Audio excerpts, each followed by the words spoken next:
What's going on, you guys? Paul here with Paul's Performance, and in today's video I'm going to take you guys with me to do a supercharge on the Tesla Model 3. Figured I'd make a little video showing the entire process for those of you guys who are wondering how it is and what goes through your head while you're driving, and also the entire process as far as finding a charger, how much range you have to get there, and what the car is going to do to make you feel safe about that you're going to make it to a charger. So right now I've pretty much killed the car. It's only got 41 miles on it, and I don't have a supercharger here anywhere nearby where I'm at right now. Closest one is like 30 miles away, so like I said, I may have like 10 miles left by the time I get there. So if you come right here to the screen, I'm gonna show you guys. When you have your map up, you can hit right here. There's a little like charge icon right here, and it'll pop up and show you all the nearby chargers from the closest to, closest ones. And what I'm gonna do is the closest supercharger I have is this one right here, so I'm gonna go ahead and click on it, and it's gonna go ahead and plan out this charge.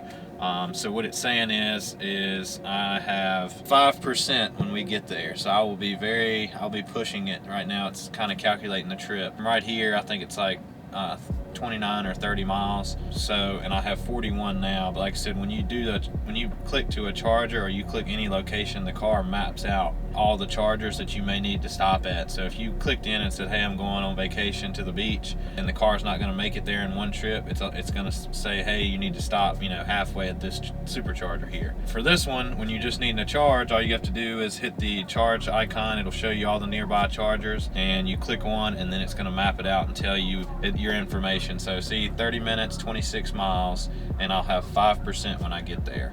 We're going to head out and drive there and see if we can make it to the charger. So we just got on the highway to head straight to the supercharger, and when you've got your car down this low and you're going to be pushing it very close, like I said, right now it shows 4% when I get there, so I'm definitely gonna not want to drive it very hard or turn the AC on full blast.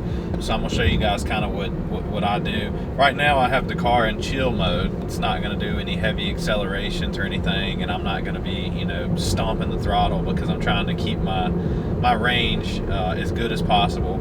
For my air conditioning, it's very hot today. I mean, it's probably 95 degrees outside, so I don't want to run no AC for 25 minutes, so I have it set to 70 on auto, which is low, so I'm letting the car kind of just keep me cool, but it's not going to freeze me. I don't have it on full blast, so that'll kind of save some current. And then if you click right here, you have this energy icon on the Tesla, and you can go over to consumption, and this right here will kind of give you an active mileage of what you could get. Right now the one that's up here is really just like an EPA, so it doesn't really move up and down based on how you drive. This one moves based on how you're driving, like currently. So I'm gonna find a good speed. I'm not gonna go 80 miles an hour. I'm gonna go the speed limit, and I'm gonna set the cruise on the car and let the car just kind of cruise. That way that my mileage will stay very accurate, and I'm gonna try to use the least amount. That way I know I'm gonna make it there, because with the estimated being at 4%, you definitely don't want to be doing anything crazy, racing Mustangs or anything like that. As you can see, the car is flipping out for no reason. You don't want to be doing anything crazy to take up any of your mileage when you're going to be cutting it this short. And the other question you guys may ask, why are you cutting it this short? And for one, I usually never get this bad, but I wanted to test out how the car will do when I get this low. For two, whenever your range up here, the mileage kind of gets off. Like let's say your car is supposed to have 250 miles of range, and you fully charge it and it's like 220. Tesla will actually tell you to drive your car down to almost no range, and then go and fully supercharge it, and that will kind of reset your range. So I've seen that online from a lot of people where Tesla have said that, so I figured I'd give it a shot just to see if it might change my EPA rating. So that's what we're going to do. We're going to get it down to hopefully right at 3 or 4%, supercharge it, and maybe my EPA will raise up from where it was previously. So we're going to finish this road trip.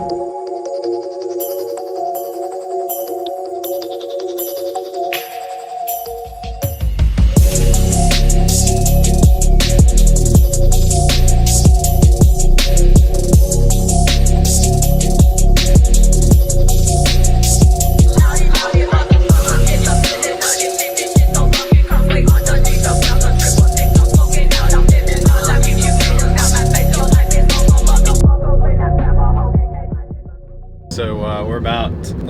2 miles away from the supercharger, so I was just going to kind of go over you where we're at as far as range and what I've been doing and what I'm going to do. Right now I have it in auto steer, and that also uses a little bit of range, but it makes it nicer for a long ride. For those of you Tesla drivers who have it, it's very nice. So if you look right here on the screen, you'll see right now it's showing we're about 1.1 miles away. If you looked right here, it's actually just went away, but when you click that you're going to a supercharger, the car will automatically start preconditioning the battery, and it'll actually pop up here at the top and say preconditioning for fast charging. It's been doing that for like the last 10 minutes. It's gone now, so can't show you guys, but it was showing that, so you gotta believe me. We have 0.7 miles to go, and we still have 12 miles of range. Some of that. So it was actually pretty accurate, because I think when we left we had like right at 40 miles of range with a 29-mile trip. So the range actually was very accurate on the EPA, so we didn't go less, but I'm actually going to turn the AC up because I've had the AC at 70, so it's been keeping us cool, but I'm going to go ahead and turn it up to wide open to use a little bit more. That way I get my range down as low as possible before I supercharge, because like I said, I'm trying to try out the method of making my EPA go back up by getting it to the lowest possible percentage I can get it to and then charge. So we're about to pull in here. The chargers are actually at a Sheetz, and as you can see, our Sheetz is right up here on the right. So we're going to pull in and pull into a supercharger spot, and we'll show you guys the process of charging.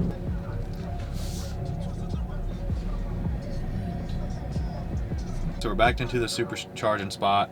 All you have to do, back into the spot, get as close as possible because these supercharger cables are really short, and then hop out of the car, grab the supercharging charging port, plug it in just like any of your other chargers, and come back to the car. And we'll come back to the car and I'll show you guys the screen and the charge speed, how long it's going to take. That way you guys can kind of get a feel for it, because like I said, it don't take 2 minutes. So I'll be right back. We're back inside the car, and as you can see, when we got here we had like 5%, and it's already gone to 7. But if you look up here at the very top, you'll see 75 kilowatts, and this is how many miles per hour you're getting. As you can see, it is climbing well above. I mean, there's 400 or 500, and it gives you an estimated charge time, so that's 30 minutes. So I'm going to go to my charging screen here and see, I have it set right now to like 80%. If I set it all the way up to 100, this is what I'm going to set it to right now, just because we're here. But if you look up here at your charging stats, if you want the car to charge faster, you need to get the percentage down. So if you come here with 80%, it's not going to charge as fast as if you brought it here like I did with 5%. The lower the battery charge, the faster it's going to charge. That's the way it works. It's better for the battery anyways. To charge it that way is to go down to a lower level and then charge. That works with any battery. Your phone battery is the same way. You don't want to charge it if it has 90%. You want to actually kill your battery pretty much and then recharge it. That'll make the battery last longer. So that's why I really wanted to get it down as low as possible, as well as trying to see if it would make my range change any. So we're going to set it to 100, and right now you can see we're at 811 miles an hour. So it is charging super fast. We're already at 14%. So basically, once you plug it in, you come back to the car, it's already started charging. All of this is going to go, and if you look right here on my screen, it's going to tell you how much it's costed so far. Once we finish charging, I'll come back and show you guys how much it finished for. The last time I got it done, it was like $8. So it's way cheaper than any other car to fill up as far as gas or diesel. But one other thing I wanted to add is, I know that, like I said, right now it says 50 minutes remaining, which is like excessive. You know, it sounds like, oh gosh, like what am I going to do for 50 minutes? But if you're driving one of these cars, it's kind of a plan out thing. You know how it works. If you usually charge them at home, that way you don't have to sit in the car. But when you do have to supercharge, like you're going on a trip or something, you usually just plan it out to, like, say I'm gonna stop and get some food or something like that while it happens, because then it makes it where it really doesn't matter. But also, if you're sitting in the car, there's lots of stuff to do on a Tesla. This is not your 1980 Toyota. There's a lot of stuff to do. The AC is running right now. You have theater, You can watch Netflix, Hulu, Disney Plus, YouTube. I mean, they even have TikTok. Listen to all types of music. You got arcades where you can go on here and play all types of games on here. I mean, this is basically, I mean, this is a roll around, you know, Xbox. I mean, you can do all types of stuff while you're in the car. If you want to romance somebody, I mean, while you're waiting for your charge, I mean, look, there you go. You got it here.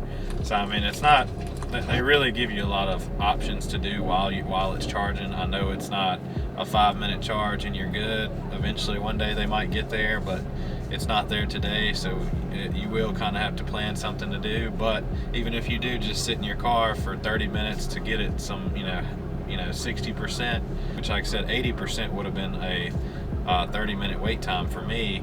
So, I mean, I can go inside, get a drink, use the bathroom, come back out, maybe watch 1 or 2 YouTube videos, and there you go. I mean, it's really not that bad. So let's go inside. We've been here for like 45 minutes letting it charge. It's almost at 100%. It says it has 5 minutes remaining on this car right now. With me, after me driving it, when it gets to 100%, it's like 225 to 227 with my driving habits, which is drive it like I stole it. Once you get up to the higher, I mean close to 100%, this charger slows way down, and it tells you that. That's why it says on the screen it's 1 kilowatt and it's 6 miles an hour. And even though it says 5 minutes, that's probably more like 20 minutes, because I've noticed that at the superchargers, once you get to that final like 5% of charge, even though it might say 5 minutes left, it's been saying 7 minutes for like the last 10 minutes. So it's really a lot slower when it gets to that final charge. And I'm just not going to go to 100%. I think right now it's at 98, so that's fine with me. I'm not going on like a trip to where I need it to be 100%. And like I said, it's only a few miles extra. So I'm gonna unplug it, but just some information for you guys. Turn the AC off on that final bit of charge, and something to kind of look forward to, because even though it says 5 minutes, it's not. That's kind of false. But I'm gonna go unplug it right quick.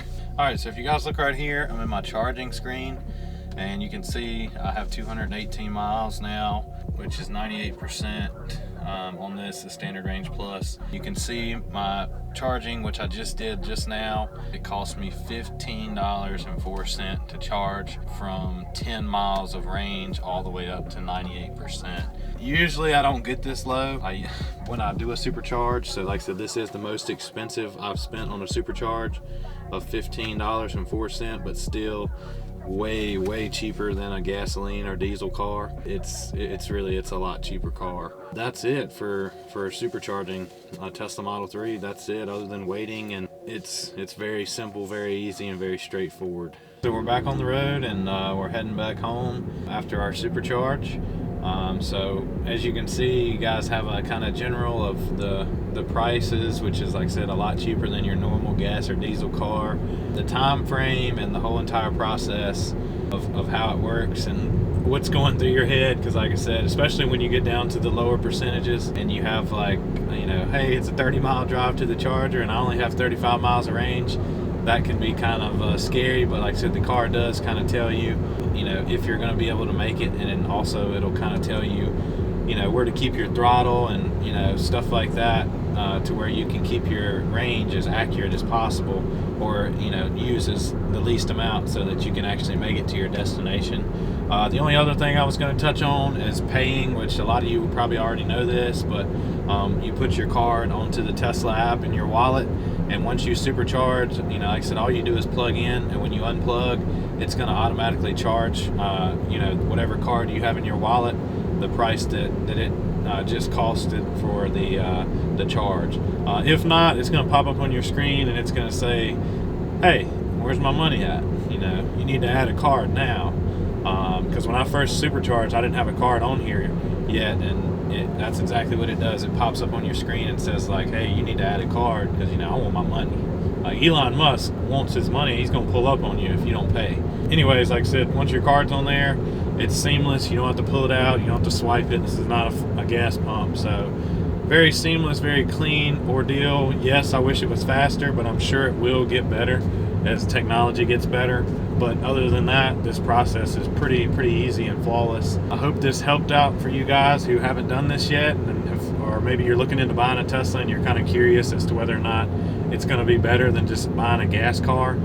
Like I said, it's not for everyone, but it does work out for some people, especially if you have a charger at your house. That's the best one. I rarely ever use a supercharger at all. So, I mean, it's just kind of, if you're going on a trip or if you're going there, I'll use one, but I think I've only used it maybe 3 times because I have one at my apartment complex. So Tesla tells you that it's best to buy a 220 volt charger to go at your house that does like 30 miles an hour, and that'll top your car off every day. That's really the best way to keep your car charged and to keep your battery life as good as possible for as long as possible. Anyways, as always, thank you guys for watching. Please like and subscribe, and see you guys next time.